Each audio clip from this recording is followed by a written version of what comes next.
आज नवाबगंज ब्लॉक में भारतीय किसान यूनियन टिकैत की समीक्षा बैठक किसान यूनियन के वरिष्ठ नेता बाबूराम की अध्यक्षता में की गई। बैठक में किसानों की समस्याओं से संबंधित विभिन्न मुद्दों पर वार्ता हुई तथा कार्यकर्ताओं को दिशा निर्देश देकर अलग अलग ग्रामों का कार्यभार सौंपा गया।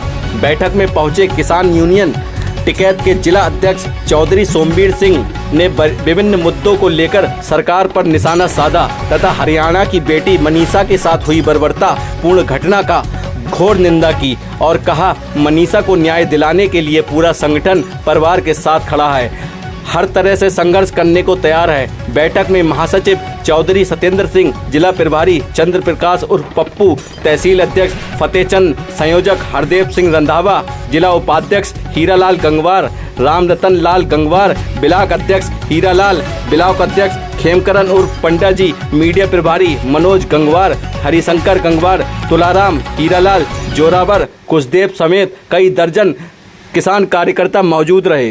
आज की मैं किसान यूनियन का जिला अध्यक्ष सोमवीर सिंह बरेली से, आज जो हमारी मीटिंग है, हमारी पदाधिकारियों की मीटिंग है। ये इसलिए रखी है भी हमारी ये गांव-गांव तक कमेटी हर गांव तक जानी चाहिए।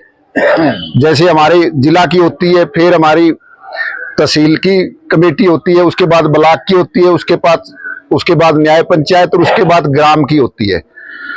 तो हमारा पूरे जिले में ये चल रहा है कार्यक्रम। हमारी दो तहसील बची है, एक ये नवाबगंज बची है और दूसरा मीरगंज। मीटिंग में क्या क्या लोगों को बताया आपने? मीटिंग में ये बताया भाई अपने गांव में जाके कम से कम 11 आदमियों की एक कमेटी बनाओ, पदाधिकारी बनाओ, उन्हें कमेटी में शामिल करो और लोगों के काम और अपने जो जायज काम हो, जो समाज की समस्याएं हो, वो अपना आके रखो। चाहे ब्लॉक की जैसे तहसील वो लगती है, मीटिंग लगती है, उसमें रखो, चाहे किसान दिवस लगता है बरेली में, उसमें रखो। तो अपनी समस्याएं किसानों की और लोगों की भी, किसानों के साथ साथ अगर शहर के तो उनकी भी कोई समस्या वो रखो और इस समाज का साथ दो, अच्छे करने में साथ दो, बुराई का विरोध करो और इस समाज को एक मजबूत संगठन दो। आपके नवाबगंज के जो पदाधिकारी हैं, हाँ, वो कई बार ज्ञापन भी दे चुके हैं गन्ने को लेकर। हाँ, तो इसके बारे में आप क्या कहेंगे? गन्ने की हमारी कई बार, अब हमारी अभी 21 तारीख को मीटिंग थी, उसमें हमने पहले जो गन्ना अधिकारी था DCO, उससे बात हुई। उसने बताया हमने पूरा प्रयास कर रहे हैं और वो कह रहे हैं हमने उसकी जमीन को कुर्क कर दिया है और अब उसकी नीलामी रखेंगे और जो भी पैसे मिलेंगे हम किसानों को देंगे। उसके बाद हमारी इसको जो कल DM साहब से 21 तारीख को DM साहब के साथ मीटिंग हुई। DM साहब ने सभी को सभागार में बिठा के उसमें भी उन्होंने कहा है भाई इसके हम 1-1 रुपया किसान को दिलवा के छोड़ेंगे और वो अपनी कार्रवाई कर रहे हैं। पहले हमने उसकी कुर्की कर दी है, अब हम उसकी नीलामी करेंगे। नीलामी से जो भी पैसा होगा हर किसान को हम पैसे दिलवाएंगे। किसानों की बात करें तो पशुओं के बारे में भी कई बार एप्लीकेशन आपके पदाधिकारियों ने दिए, इस बारे में क्या कहेंगे? हमारी ये बात भी कल DM साहब के साथ बैठ के मीटिंग में चली थी 21 तारीख को। तो उन्होंने हमें यह आश्वासन दिया है भाई हम कोशिश कराएंगे। वैसे बहुत बड़ा काम है आवारा पशुओं का, असल में जो सरकार कर रही है, सरकार उस ढंग से नहीं करी जिस ढंग से वो काम करना चाहिए। सरकार अब तक ये जितनी भी गौशाला बनाई है उसमें 1% पशु रखे, बस 99 पशु बाहर है, 1 पशु गौशाला में है और 1% को भी वो सेवा नहीं कर पा रहे। ज्यादातर गौएं भूखी मर रही है, प्यासी मर रही है। हमारी गवर्नमेंट को इसकी एक व्यवस्था बनानी चाहिए। जब आपने कानून बना दिया भाई इस पशु को हम नहीं बेच सकते तो किसान नहीं पाल रहे हैं, किसानों ने अपने घर से छोड़ दिए। तो अब गवर्नमेंट को गौशालाओं की एक व्यवस्था करके ढंग से इन पशुओं को पालना चाहिए ताकि ये जिंदा रहें और आगे भी ये हमें दूध और वो देते रहे और आगे आने वाले समय में हो सके किसान। एक वीडियो वायरल हुई अधकटा की जिसमें कई गौवंश पशु जो हैं मृत पाए गए और ट्रैक्टर खींच के ले जा रहा है गौवंश पशुओं को, क्या कहना चाह रहे हैं इस बारे में? देखो ये अत्याचार जब से हमारी सरकार बिल आई है भाई ये बिकने नहीं चाहिए, जब इनकी बिक्री पर रोक लगी है तो किसान इसलिए नहीं पाल रहा भाई, इसका हम जब जरूरत पड़ेगी तो हमें इसके 5-10 हजार, 21 हजार, 50 हजार नहीं मिलेंगे तो हम कैसे इसको घर रखेंगे। आज का महंगाई का समय आ गया, एक पशु पे भी अब कम से कम ढंग से खिलाओगे तो कम से कम भी 200-250 रुपए का खर्चा है।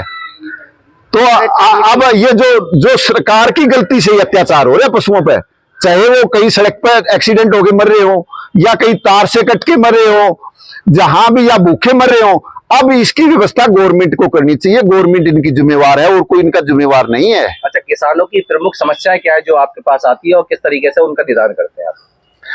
देखो साहब, किसानों की बहुत समस्याएं हैं और किसानों की तो समस्याओं का अंबार है, लेकिन जो मेन समस्या है हमारी, जो सबसे पहले तो हमें हमारा लाभकारी मूल्य मिलना चाहिए। हमारा लाभकारी मूल्य मिले। लाभकारी मूल्य से पहले जैसे एमएसपी जो लागू होगी है, एमएसपी भी जानबूझ के कहीं ये खरीद कर रहे हैं, कहीं खरीद नहीं कर रहे, कहीं थोड़ी बहुत धान की खरीद कर लेते हैं, गेहूं की खरीद कर लेते हैं। मैं ये कह रहा हूं गवर्नमेंट को, धान गेहूं के साथ साथ हमारा मक्का और बाजरा और सरसों, इसी तरह हमारी सब्जी है, आलू है, फल है, सब चीज की एमएसपी रेट बढ़े और एमएसपी रेट पे बिके। गवर्नमेंट खरीद के उनको स्टोरों में रखे, फालतू को विदेशों में भेजे, जितनी जरूरत हो इतनी अपने देश में अपनी उस संभाल के रखे, तभी ये हमें कामयाबी मिल सकती है। जब तक गवर्नमेंट ये नहीं करेगी, जब तक सब्जी ऐसी सड़ती रहेगी, कभी इनका रेट 2 रुपए किलो होगा, कभी इनका रेट 100 रुपए किलो होगा। इनका बैलेंस जब बढ़ेगा, जब हमारी गवर्नमेंट इनका स्टोर बना देगी और अपनी वितरण प्रणाली से ढंग से कर देगी। हमारे चैनल के माध्यम से जनता को क्या संदेश देना चाहेंगे? हम जनता को ये संदेश दे रहे हैं, देखो भाई, आज के टाइम हम ये देख रहे हैं, लोकतंत्र आज के दिन खत्म हो चुका है। अभी हरियाणा के अंदर एक मनीषा नाम की लड़की के साथ बहुत ही बुरा व्यवहार हुआ, लेकिन उसके जो हमारे समाज ने, जिसको हमने लोकतंत्र में जिस सरकार बनाई है, सरकार बनाने के बाद जो हमने अफसर, जो हमारे अफसर है, इसमें चाहे हमारे थाने का स्टाफ हो, इंस्पेक्टर के नीचे, चाहे एसपी के नीचे जो स्टाफ हो या डॉक्टर हो, उनने सबने ये घोषित कर दिया था भाई ये अपने आप मरी है जहर खा के।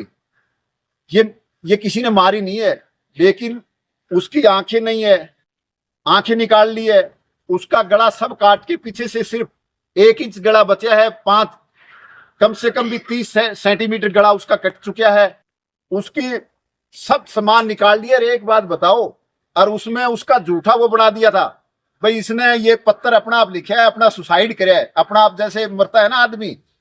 तो ये समाज में अगर इतनी झूठ चल गई, अगर लोकतंत्र इतना खत्म हो गया, तो हमें मजबूत रहना चाहिए, हमारा संगठन मजबूत रहना चाहिए। जैसे हरियाणा में उस लड़की के बारे में बात उठाई है, उस लड़की को न्याय मिला है, अब उसे पता चला है भाई ये अपने आप, इसने सुसाइड नहीं किया है, इसकी हत्या की हुई है। तो अगर समाज संगठन रहेगा तो उसे न्याय मिलेगा, नहीं न्याय नहीं मिलेगा। अपना संगठन अगर दोषियों पर कार्रवाई नहीं होती है तो आपका संगठन क्या करेगा उसको? अगर दोषियों पे, अब ये बात तो वहां की, ये बार की, लेकिन हम यहाँ अपने जिले की बता रहा हूं। अगर संगठन तो वहां भी है आप? हाँ, नहीं वहां भी है। अगर वहां अगर कोई कार्रवाई नहीं होती है तो दोबारा हम अफसरों को घेर के बैठेंगे और उसमें धरना प्रदर्शन करेंगे, और जब तक न्याय नहीं मिलेगा हमारा संगठन मजबूती से साथ देगा। ठीक है। और ये वहां नहीं है, हम ये पूरे देश और प्रदेश की बात बताते हैं। जहां भी अन्याय होगा हम वहां मजबूती से लड़ेंगे। हम सिर्फ लोकतंत्र के लिए और हमारे समाज के लिए लड़ रहे हैं, और हमें कुछ नहीं चाहिए। जय भारत।